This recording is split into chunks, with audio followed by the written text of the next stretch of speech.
अपघातानंतर लोकलनं प्रवास करणारा प्रत्येक जण सुन्न झालाय। कामावरून घरी परतताना देखील प्रत्येक प्रवाशांमध्ये मुंब्रा अपघाताची चर्चा आहे।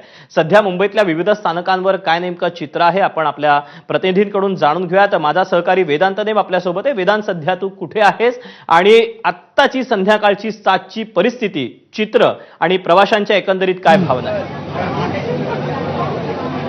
सध्या सायंकाळचे 7 वाजलेत आणि हा खरं तर पीक आवर आहे डाऊन मार्गासाठी आणि इथे आपण बघतोय ठाणे स्टेशनवर कशा प्रकारे गर्दी होते आणि रोज या गर्दीतनं मुंबईकर, ठाणेकर, कल्याण डोंबिवलीकर हा वाट काढत असतो। सध्या आपण बघतोय कशा प्रकारे आतमध्ये घुसण्यासाठी प्रयत्न केला जातो आणि जर रेल्वे म्हणत असेल की ऑटोमॅटिक डोअर क्लोज करता येईल तर ते कसं करता येईल हा सुद्धा प्रश्न आहे। इथे बघतोय कशा प्रकारे एकामागे एक जण इथे आतमध्ये चढण्याचा प्रयत्न करतात आणि रोज कार्यालयातनं घरी जाताना हा त्रास सहन करावा लागतो। आता ऑटोमॅटिक डोअर क्लोज करायचं असं म्हणतं रेल्वे, शक्य आहे?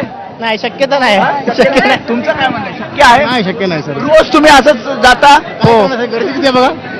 गर्दी कुठे उतरताय तुम्ही? आता कळवा कळव्याला? मग मुंबईचं माहिती ऍक्सिडेंट झाला? तो सकाळी समजलं आम्हाला, बघितलं। रिस्क वाटत नाही तुम्हाला रोज असंच जावं लागतं? काय करायचं सर, आता काय पर्याय नाही ना, काय करणार सांगा ना, काय पर्याय नाही।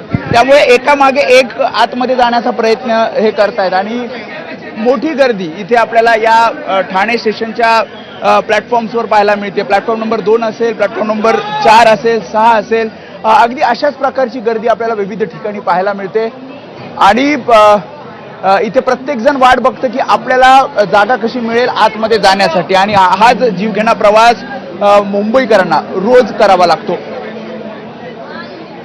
कॅमेरामन गजानन बाळापूरकर, मी वेदांत देव, एबीपी माझा, ठाणे।